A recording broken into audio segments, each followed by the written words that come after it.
Welcome back, gardeners. Why do cucumber plants stop producing a lot of cucumbers? Well, in this video, I'll go through the 5 common mistakes that you may be making that you need to correct right now before it becomes unstoppable and your plants completely stop producing cucumbers, or at least it'll be dramatically reduced. First mistake that could be allowing that'll destroy your entire season of harvest is by letting pests and disease stress out your plant or even wipe them out and kill them. So let's talk how to deal with this problem. Cucumber plants have one major pest that is pretty common that can find your way by the plants, which is the cucumber beetles. The cucumber beetles will decimate your cucumber plants most likely, so it's better to have some prevention. An ounce of prevention is better than a pound of cure. These little critters find our plants by the scent that our plants actually give off. How do you deal with that? Do you stop the scent? But there's a twist. The plants will give off the scent at the germination phase, at the flowering stage, and when they are stressed. Which is one reason it's better to start the plants in an enclosed environment like in a greenhouse or inside your house. So the first prevention we could do to protect our plants from the cucumber beetles is to plant various flowers around the garden that will give off a scent. The logic behind this is that the cucumbers will get all messed up with the various different scents coming off of all the different plants, flowers, and stuffs in your garden that it's gonna confuse the beetle where to go. It's like putting an interference in their GPS so they can't find their way through the garden all the way to your cucumber plants and get to the destination, cucumber land. Cucumber, cucumber, cucumber land.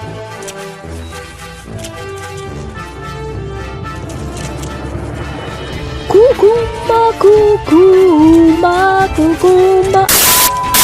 If your first line of defense that you employed has been broken and defeated, there's a second thing you must try to do, which is that to spray your plants with a solution known as kaolin clay. As the clay sticks to their antenna, it'll make it harder for them to navigate around your plants.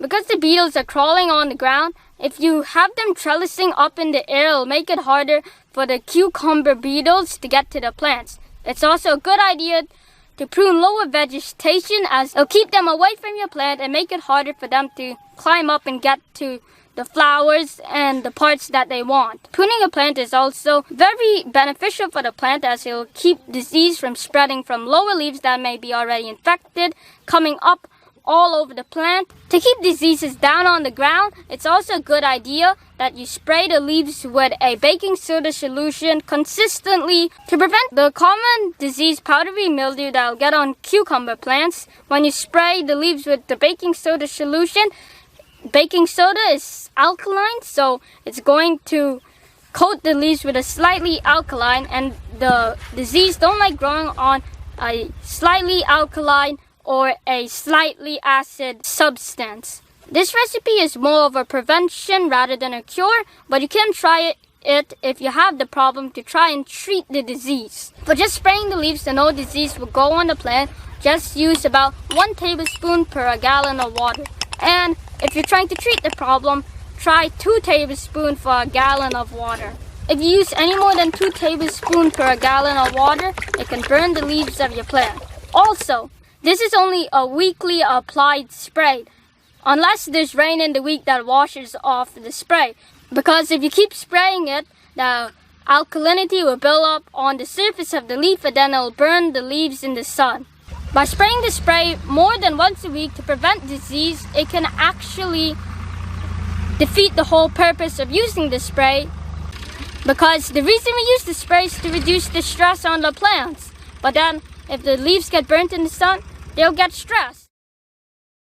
Make sure to add at least 1 tablespoon of dish soap to your recipe, as it'll help the whole solution stick to the leaves of the plant so that it doesn't just come off. If there are pests trying to attack the plants, it's a good idea to add 5 to 8 tablespoons of dish soap in the solution, as it'll help kill any pests that are trying to attack your plants.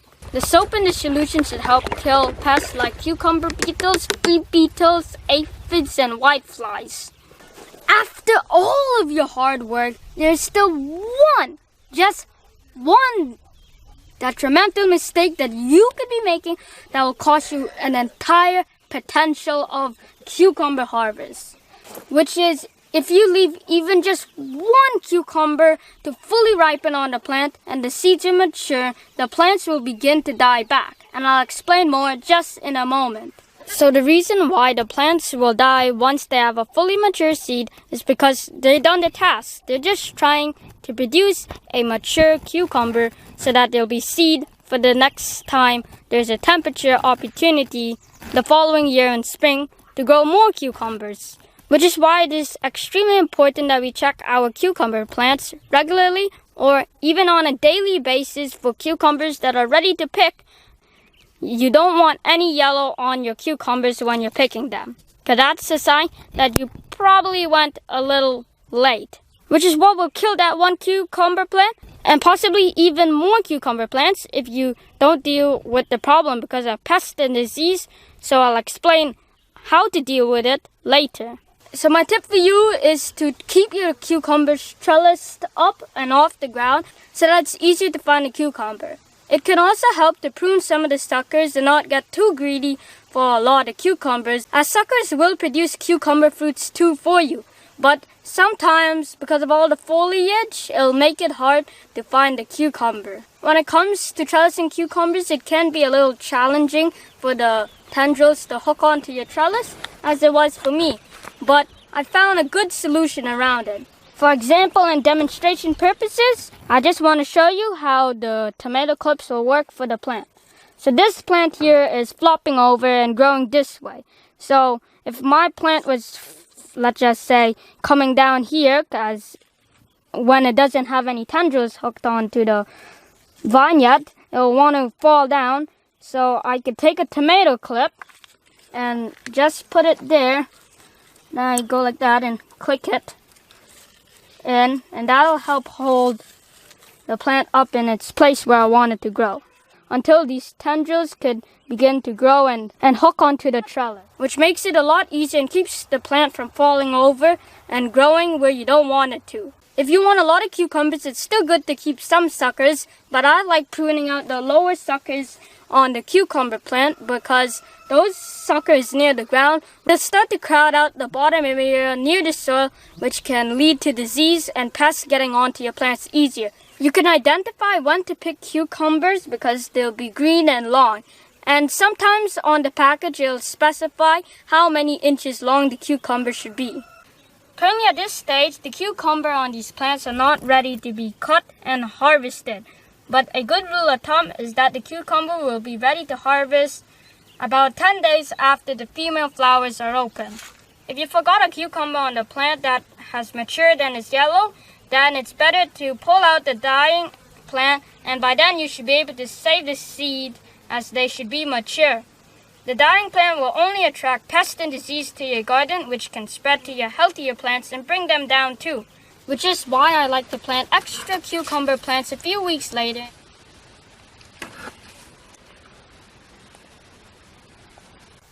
When you're harvesting the cucumber, it's better to pick the cucumber at night, early morning, or in the evening because taking the fruit off these plants will create stress. This stress will trigger the plant to release the chemical scent cucurbitacin, which the beetles will pick up. During the day they're awake, but at night they go to sleep. If you want to reduce the problem altogether, you can try less bitter varieties or what is known as burpless varieties, because those varieties will have less cucurbitacin in them.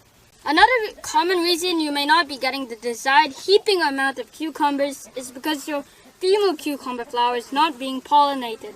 Sometimes the bees aren't around, and this could be because it's raining a lot or some environmental issue with pollution. You can't wait on these pollinating insects because the flower doesn't receive pollen within 2 to 3 days. The fruiting flower will drop off and you'll lose a cucumber. Try planting a variety of flowering crops to bring in the bees.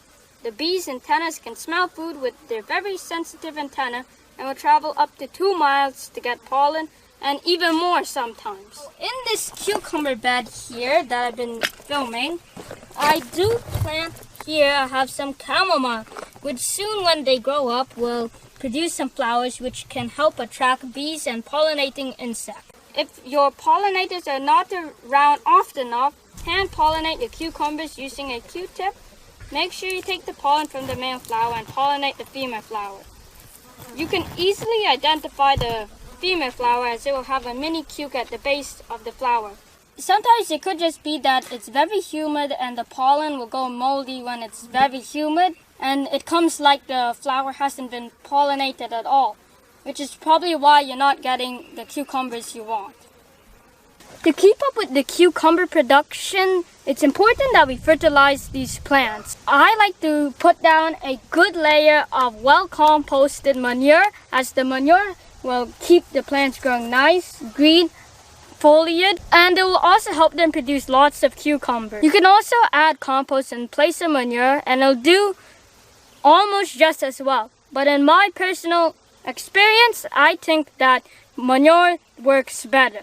Now, it's important that we use fully composted manure when we add manure for our plants, because a hot compost or an active compost can burn the roots of some plants, which wouldn't be good for our plants. When you begin to get your first few harvests of cucumbers, if you didn't add bone meal, it makes it a perfect time to add bone meal. Now, the reason why bone meal works so good is because of phosphorus. There's normally 3 digits on a package, and the middle digit will be normally for phosphorus. And for phosphorus, which is used for good root development to sustain all these fruits and also to produce fruits on the plants. I'm gonna just go ahead and add about 1 or 2 tablespoons per plant. That's a good amount.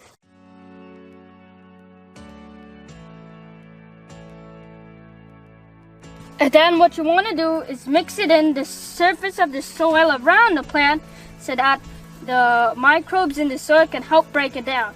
As the bone meal is not bioavailable right away to the plants, because it needs to be broken down by the bacteria and the microbes. You can feed your plants with the bone meal before they begin to set fruit, so that it will be bioavailable when they begin to set fruit. And you could add it once the fruits begin coming in, so that it will be feeding the next harvest. Optionally, if you like, you could feed it at both times so that your plants could have a lot of phosphorus and produce a lot of fruits.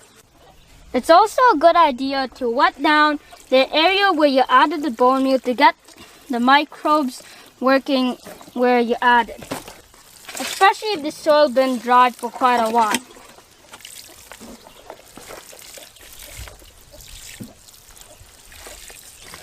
A common mistake that is very easy to make by a lot of gardeners that can be hindering your cucumber production is not watering these plants enough.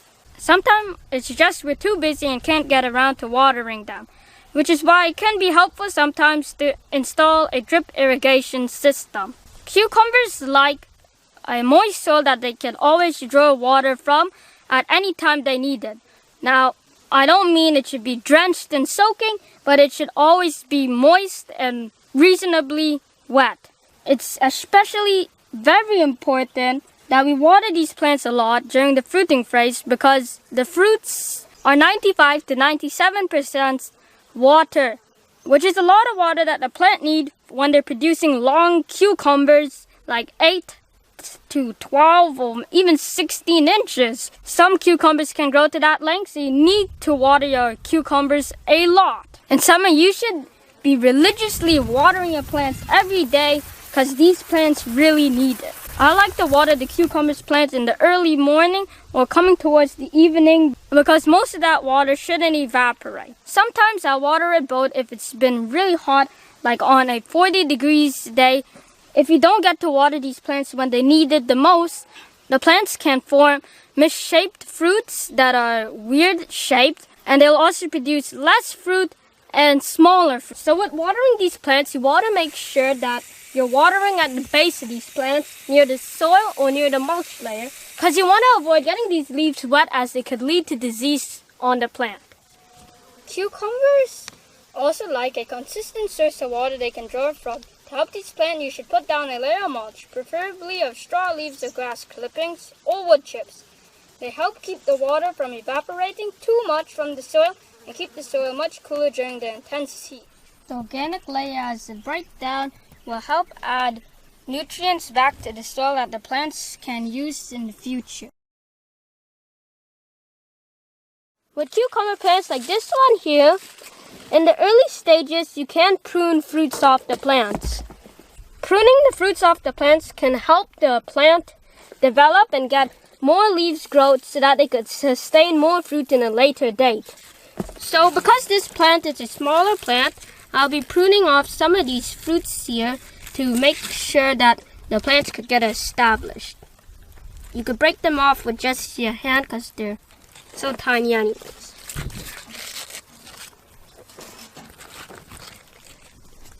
So that's it. There were only about 2 cucumbers on this plant. To help you understand pruning easier for cucumbers, here are a few things. Number 1 is to prune lower leaves and suckers on the plant that will allow disease. The second thing is to prune suckers that might be growing out from your trellis, or that is growing where there's not enough space by another plant. For a growing cucumber up a string trellis, you'll want to prune all the suckers on the plant except maybe 1 or 2 that you'll run another string to from the trellis. So that's the easy maintenance to do with pruning your cucumber plants. Well, I hope this video blesses you with an even bigger harvest of cucumbers. If you want to learn the first class way to fill a raised bed that your cucumber plants will love and will give you extra fruit for, make sure to watch this video over here. And continue to learn and grow. Goodbye! Cucumber, cucumber, cucumber land. Stop the music! There's a fire!